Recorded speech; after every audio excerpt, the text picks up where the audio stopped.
بسم الله الرحمن الرحيم. السلام عليكم يا بنات، اخباركم ايه وعاملين ايه؟ يا رب تكونوا بخير ان شاء الله وانتوا بتسمعوني وفي اسعد حال. النهارده الفيديو بتاعنا هيكون فيديو تعاون بيني وبين قناة مطبخ سهى اكلات ووصفات للست البيت. سهى القناة بتاعتها حقيقة جميلة ومتنوعة، عندها قوائم تشغيل روتيني في بيت نظيف ومرتب، عندها أكلات بسيطة بتعملها لنا، حلويات وعصاير، ازاي سلق اللحوم والدجاج، مشويات ومحاشي. واحلى حاجة بقى بحب الصبح وانا بشرب القهوة اسمع صباح القهوة مع سهى. كل يوم بتصبح عليكم بالقهوة بفنجان القهوة وبتحكي لكم حكايات جميلة جدا وافكار جميلة. حقيقي هتستفادوا منها، هتستمتعوا وانتوا بتسمعوها الصبح. أتمنى ليكم مشاهدة إن شاء الله ممتعة ومفيدة. وهي هتكلمكم النهاردة الفيديو بتاعها عن إزاي نحافظ على الستاير، وإزاي إن هي نغسلها ونحافظ عليها تكون في رونق جميل. أتمنى الفيديو إن شاء الله يعجبكم، وأسيبكم مع الفيديو تتفرجوا عليها، وهسيب لكم الرابط في صندوق الوصف تروحوا تزوروا قناتها وتعملوا لها اشتراك وتشوفوا الفيديو بتاعها وتشجعوها إن شاء الله. وإن شاء الله يكون تعاون جميل بإذن الله. أشوفكم على خير إن شاء الله. أسيبكم بقى تستمتعوا بمشاهدة الفيديو. السلام عليكم. السلام عليكم يا بنات، ازيكم عاملين ايه؟ كل سنة وانتم طيبين. النهاردة انا قلت هعمل فتة، فقلت ايه اشارككم معايا تشوفوا طريقتي فيها، وعقبال كل سنة ان شاء الله. انا بعمل الاول دي زبدة لان ما عنديش هنا سمن بلدي، بس انا بعملها بسمن بلدي. فدي الزبدة اللي هي الصفرة المستوردة. وده توم، بنحمر الاول التوم شوية ياخد لون.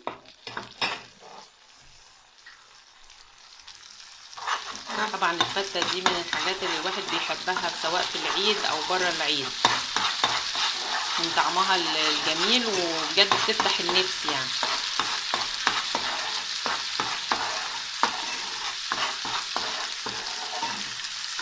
انا هنا في اسكندريه، معلش البوتاجاز وكل حاجه على قدي، لان ده طبعا من زمان الحاجات دي. الله يرحمه بابا، يعني كتر خيره ان هو يجاب لنا الشقه دي ليا انا واخواتي.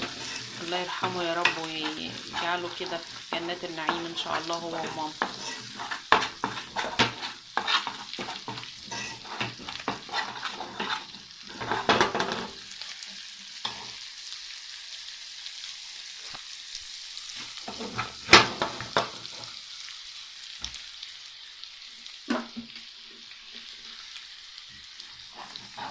اول ما تبتدي تاخد لون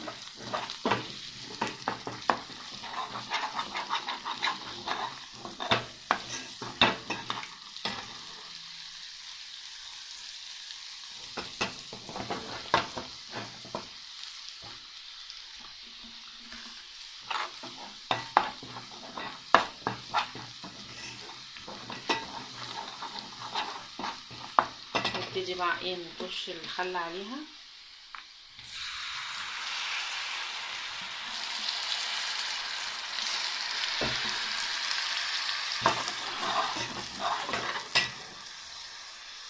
وبعدين نحط الصلصه. كده خففنا الصلصه بميه.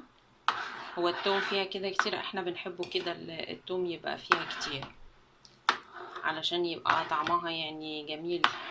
ولادي وجوزي بيحبوها كده، اللي بيحب يخفف التوم عن كده يخففه. وبعدين هحط لها بقى ملح، واحط لها شويه فلفل.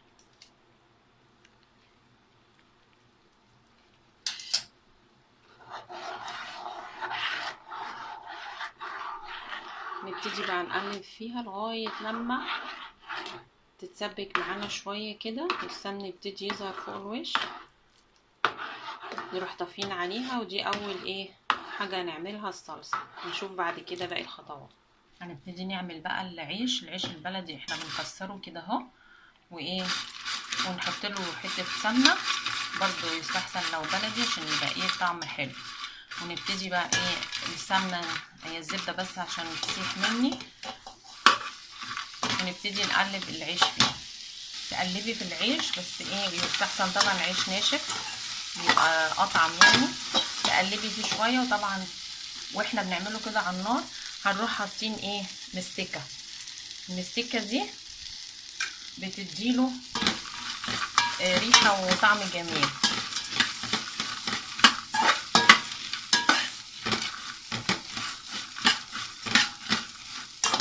جربوا حطوا كده مستكه للعيش وهو بتحمروه للفته، هتشوفوا هتفرق معاكم والطعم هيكون جميل ازاي. اوطي طبعا النار عليه لغايه لما احمره واقلب فيه شويه واوريهولكم لما يخلص. نبتدي كده خلاص.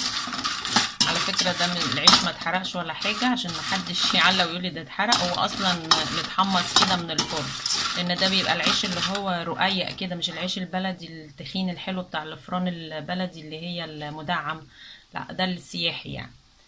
اكمل لكم بقيه الخطوات لما تخلص.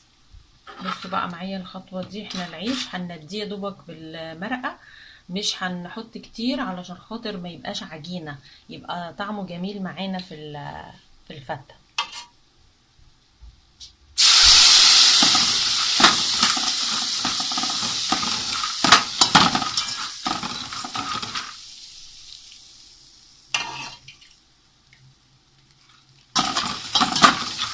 يا دوبك يتشرب كده معلقتين المرقه اللي بحطها، حتى لو ناشف معاكي شويه ما تنسيش ان انت لسه هتحطي صلصه، وبخار الرز هيطريه كمان عشان ما يبقاش معجن معاكي، يبقى طعمه كده مفلفل وجميل ايه زي الرز. فانا بالنسبه لي ايه كده ما بحطش ازيد، يا دوبك العيش مندي بس، العيش كده ايه مندي مش طري. وبعدين اوريكم بقى لما نعمل الصلصه خلاص يعني تقريبا قربت خلاص هطفي عليها كده، المفروض ان انا اطفي عليها وبعدين نشوف خطوات الرز. بصوا يا بنات انا حطيت اهو الزبده او السمنه والرز غسلاه طبعا، وابتدي ايه اقلب فيه شويه اخليه يختلط كده ايه بالسمنه عشان يبقى طعمه حلو.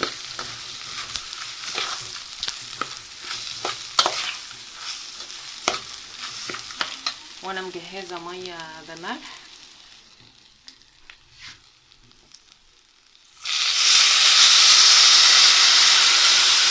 شويه دوبك ايه اغطيه.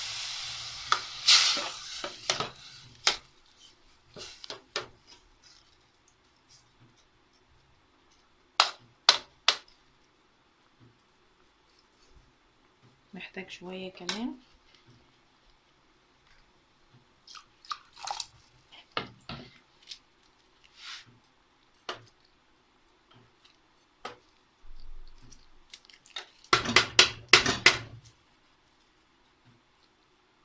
انا عشان ماسكه معلقه كبيره مش هعرف اوريكم المعيار زي ما وريتكم قبل كده ايه اظبط ازاي الرز، لان المعلقه كبيره. بس ايه كده هو يا دوبك حاجه بسيطه، الميه فوقيه واغطي عليه بقى واسيبه لما ايه يتشرب الميه اروح موطيه عليه. دلوقتي اسيبه يتشرب الميه يغلي، واول ما يتشربها اوطي عليه. شايفين يا بنات اتشرب اهو شويه. دي الزبده هي مش كتير ولا حاجة، بس هي الزبدة بتبقى كده، وبعدين احنا بنحبه بيبقى يعني السمنة فيه تبقى ظاهرة شوية. فكده يتشرب خلاص بقى ابتدي ايه اوطي عليه، اوطي واوطي عليه خالص. اوريكم بقية الخطوات. بصوا يا بنات طلع ازاي الرز مفلفل مش معجن خالص. واهم حاجه ان هو طبعا الفته بتعوز رز ابيض وما يطلع منك مفلفل مش معجن، لانك لسه هتحطي صلصه، فالصلصه طبعا ايه بتخلي الرز يطرى شويه، فانت ما تطلعهوش طري قوي، لا تطلعيه يبقى مفلفل كده حلو. حتى لو كان ناقص له لسه سنه بسيطه قوي على ان هو يستوي، مش اللي هو مش مستوي خالص، لا يعني فاضل له سنه صغيره تقولي لا ده انا عايزاه اطرى من كده، لا الصلصه هتطريه وتخليه يبقى كله مفلفل مع بعضه مع العيش، هيبقى حلو قوي. نشوف بقيه الخطوات. هنبتدي بقى نحط الرقات. نحط رق رز في الاول. انا بحب احط رز في الاول.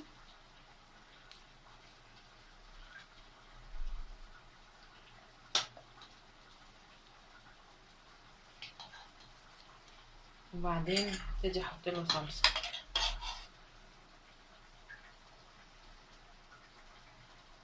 هي معلش انا كان نفسي يبقى عندي سلطانيه كبيره كده بايركس طبق غويط، بس للاسف الامكانيات هنا مش زي في بيتي يعني. بس الحمد لله يعني، الحمد لله جدا، انا بحمد ربنا وبشكر فضله يعني، وبدعي لابويا ليل نهار. وبعدين نحط رق عيش.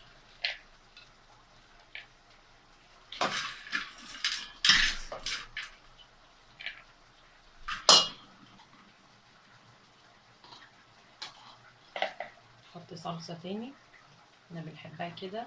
حتى في الاخر ببقى فيه صوص كده على جنب عشان اللي عاوز يزود. وبعدين العيش الرز سوري تاني. انا اتاخرت عليكم في الفتة عيش، انتوا عارفين اول يوم ده بيبقى صعب، بيبقى ما نمناش كويس وكده، فالواحد بيكون مرهق انه حتى يقدر يصور.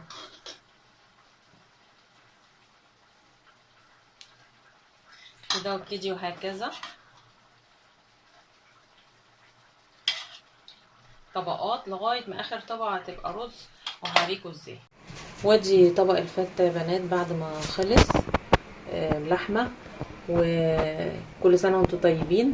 معلش هو الفيديو ممكن ينزل لكم متاخر شويه لان النت عندي مش شغال كويس، فممكن ان هو ينزل بعد العيد، فانا اسفه للتاخير. كل سنه وانتم طيبين. عقبال كل سنه وعيد سعيد ان شاء الله، تقضوا ايامكم كلها في هنا، واشوفكم في فيديو جديد ان شاء الله. السلام عليكم.